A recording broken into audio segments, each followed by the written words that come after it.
প্রশ্ন করছেন, আমি তাদের দিকে প্রশ্ন করছি। আপনারা তো নীতি শেখাচ্ছেন, রাজনীতি শেখাচ্ছেন, হিন্দুত্ব শেখাচ্ছেন, কি দিয়েছেন সমাজ?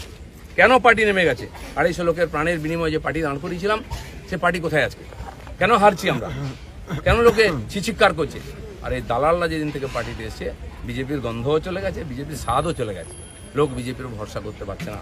তাই ভরসা ফিরিয়ে আনার জন্য লড়াই করুন, নাটক করবেন না। রক্ত দিয়েছি, আমরা ঘাম দিয়েছি, তারপরে মানুষের বিশ্বাস জিতেছি, মানুষের আশীর্বাদ জিতেছি। দিলীপ ঘোষের তো লড়াই জারি আছে।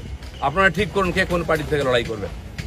দিলীপ ঘোষ পার্টি পাল্টাতে আসেনি, পশ্চিমবাংলায় পাল্টাতে এসেছে। আমার পার্টির কিছু লোক যে পার্টির কর্মীরা কষ্ট পেয়েছেন, হতাশায় ভুগছেন, কেউ কেউ ভাবছে সুসাইড করবে কিনা। আমি বলছি বিজেপি করতে গেলে হতাশায় ভুগবেন না, চোখের জল ফেলবেন না, কারণ আমরা পার্টি দাঁড় করিয়েছি রক্ত দিয়ে আর ঘাম দিয়ে।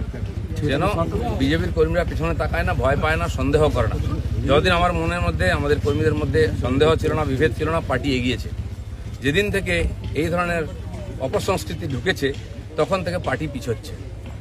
দিলীপ ঘোষ 42 বছর ধরে ঘরবাড়ি ছেড়ে সমাজের কাজ করছে, 10 বছর রাজনীতি করছে। দিলীপ ঘোষের দিকে আঙুল তোলার হিম্মত কারো নেই, না পক্ষে না বিপক্ষে। যে কোনো ধরনের আমি চ্যালেঞ্জ করছি। যাদেরকে আমি নিয়ে এসে নেতা বানিয়েছি, যারা বিজেপি দেশে করে খাচ্ছে, তাদেরই বেশি পেট ব্যথা হচ্ছে। যাদেরকে আমি নিয়ে এসে নেতা করেছি, তারা খুব চিন্তিত ভবিষ্যৎ নিয়ে। পার্টির উপরে ভরসা রাখুন, চিন্তা করার কোনো দরকার নেই। আর দিলীপ ঘোষ পার্টি ছাড়বে কিনা, কোথায় যাবে, অনেকে দুশ্চিন্তাগ্রস্ত, অনেকে আনন্দিত। দুশ্চিন্তা করার দরকার নেই, আনন্দিত হওয়ার দরকার নেই। দিলীপ ঘোষ দরকার হলে রাজনীতি ছাড়বে, কিন্তু পার্টি ছাড়বে না, বিজেপি ছাড়বে না, এটা পরিষ্কার বলে দিচ্ছি। কিছু লোক হয়তো চাইছেন আমি পার্টি ছাড়লে জায়গাটা খালি হবে, সুবিধা হবে। সেটা হওয়ার চান্স নেই, কারণ আমাদের কাছে মিশন পশ্চিমবাংলায় যতদিন না রাজনৈতিক পরিবর্তন হচ্ছে, লড়াই চলবে। আর যে আমার লক্ষ লক্ষ সাথী 10 বছর ধরে আমার সঙ্গে লড়াই করেছেন, রক্ত দিয়েছেন, ঘাম দিয়েছেন, প্রাণ দিয়েছেন, পরিবারকে রাস্তায় বসিয়ে দিয়েছেন, সেটাই আমাদের কাছে প্রেরণা।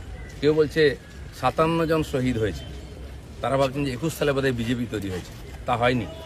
257 জন শহীদ হয়েছে, রাজনৈতিক শহীদ। সেই শহীদ ভুলিনি, কারণ আমার সময় তারা প্রাণ দিয়েছেন। তার ফলে 77 সিট জিতেছিলাম। আজকে 1 ডজন এমএলএ আমাদের ছেড়ে চলে গেছে, এমপি চলে যাচ্ছে, পঞ্চায়েত, জেলা পরিষদ, সমিতি চলে যাচ্ছে। কিন্তু আমি বলছি আমাদের বিচারধারা, আমাদের রাস্তা ঠিক আছে। ঘাবড়াবেন না, ভয় পাবেন না। বিজেপি ভয় পায় না বলে ভারতবর্ষে পরিবর্তন করতে পেরেছে। আমরা সেই পার্টির সংস্কৃতি মানি যে পার্টির প্রধানমন্ত্রী অটল বিহারী বাজপেয়ী কালীঘাটে গিয়ে মমতা ব্যানার্জির মায়ের পায়ে হাত দিয়ে প্রণাম করেছিলেন। আমরা সেই সংস্কৃতির লোক। মমতা ব্যানার্জি তখন আমাদের সঙ্গে ছিলেন, আর অন্যদিকে চলে গেছেন, শত্রু হয়ে গেছেন, এটা আমি মনে করি না। রাজনীতি আমার কোনো শত্রু নেই, আমি সবাইকে মিত্র করার চেষ্টা করি। আর মিত্র করেছি বলে ভারতীয় জনতা পার্টি এত বড় হয়েছে।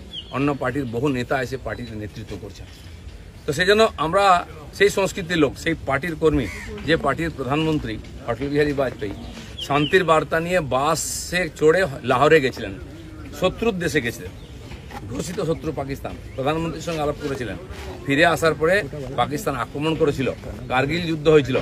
অটল বিহারীর হাত কাঁপেনি, মিরাজ পাঠিয়ে দিয়ে, সেনা পাঠিয়ে দিয়ে সমস্ত বাংকার গুঁড়িয়ে দিয়েছিলেন।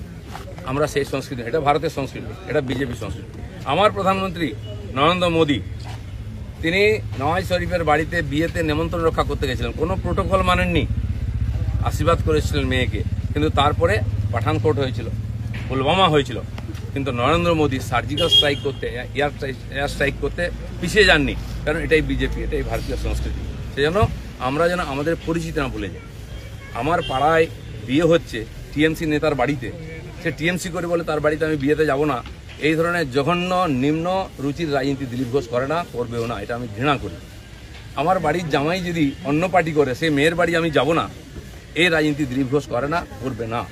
যারা করতে চাইছে এটাকে, বিজেপিকে এই অপসংস্কৃতি আনতে চাইছে, তারা বিজেপি জানে না, তারা বিজেপি জানে না, তারা দিলীপ ঘোষকে চেনে না, এর পিছনে কত ত্যাগ তপস্যা আছে জানে না। যারা 21 সালে এসছে, 20 সালে বিজেপিতে এসছে না, তারা বিজেপি বুঝতে পারবে না। কেউ কেউ RSS দেখাচ্ছে, কেউ কেউ হিন্দুত্ব বোঝাচ্ছে। দিলীপ ঘোষকে হিন্দুত্ব বোঝাবেন না। আমার কাটলে গায়ে হিন্দুর রক্ত বেরোবে, বিজেপির রক্ত বেরোবে, বাকিদের গায়ে কি রক্ত? কে বড় বড় কথা কারা বলছে? যারা মমতা ব্যানার্জি আঁচলের তলায় থেকে নেতা হয়েছে। আরো বড় বড় কথা বলছে, অনেকে চরিত্রের কথা বলছে, যারা কালীঘাটের উচ্ছিষ্ট খেয়ে জীবন কাটিয়েছে, আজকে বিজেপির উচ্ছিষ্ট খেয়ে বেঁচে আছে, তারা দিলীপ ঘোষকে ক্যারেক্টার সার্টিফিকেট দিচ্ছে। যারা 4টে বিয়ে করে, 14টা গার্লফ্রেন্ড রাখে, রাত্রের জীবন একরকম, দিনের জীবন একরকম, তারা দিলীপ ঘোষকে ত্যাগী ভোগী বলছে। আহাম্মক। রাস্তায় দাঁড়িয়ে বলো, লোকে কি বলবে? দিলীপ ঘোষ আজকেও রাস্তায় দাঁড়িয়ে আছে, কালো দাঁড়িয়েছিল, আগামী দিনেও থাকবে। মানুষ জানে দিলীপ ঘোষ কি করেছে আর দিলীপ ঘোষ কি। আমার মন আর মুখ এক। আমি পর্দার আড়ালে কথা বলি না, কোনো নেতার সঙ্গে বন্ধ ঘরে মিশি না, আমি সে যেই নেতা হোক।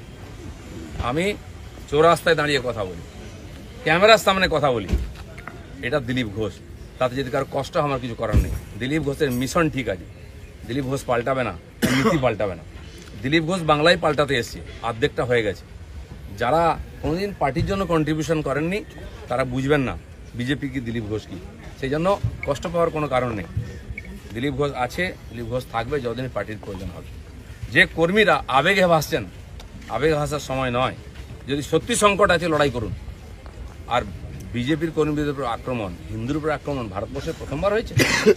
আজ যারা বড় বড় কথা বলছেন তারা হিন্দুর জন্য কতটা লড়াই করেছে, কি ত্যাগ করেছেন? 4 পয়সার ত্যাগ নেই। বিজেপিতে কামাতে এসছেন, কামানো কমে যাচ্ছে। আমি দোকান সাজিয়ে দিয়েছিলাম 77টা এমএলএ দিয়ে, 1 ডজন এমএলএ আজকে নাই কেন? এমপি কোথায় গেল? জেলা পরিষদ সমিতির প্রধান চলে যাচ্ছে কেন? জবাব কে দেবে? 21-এর পর থেকে বিজেপির নাম ছিল। 19 সালে বিজেপি 41% ভোট পেয়েছিল এবং আজ অনেক নেতা আমাদের পার্টিতে তার বিরুদ্ধে লড়াই করে আমরা পার্টিকে বাড়িয়েছিলাম। অনেকে প্রশ্ন করছেন 41% ভোট আর 121টা বিধানসভায় আমরা লিড নিয়েছিলাম। 5 বছর পরে 24 সালের ইলেকশনে সেই ভোট 39% নেমেছে আর 91টা বিধানসভায় আমরা লিড পেয়েছি। পার্টি এগোচ্ছে না পিছোচ্ছে? আমরা হার জিততে ভুলে গেছি 21 সালের পরে। প্রশ্ন করুন, পাবলিক প্রশ্ন করছে। দিলীপ ঘোষের এটাই প্রশ্ন আছে যারা আমার। নিউজ এশিয়া, গণতন্ত্রের কণ্ঠস্বর।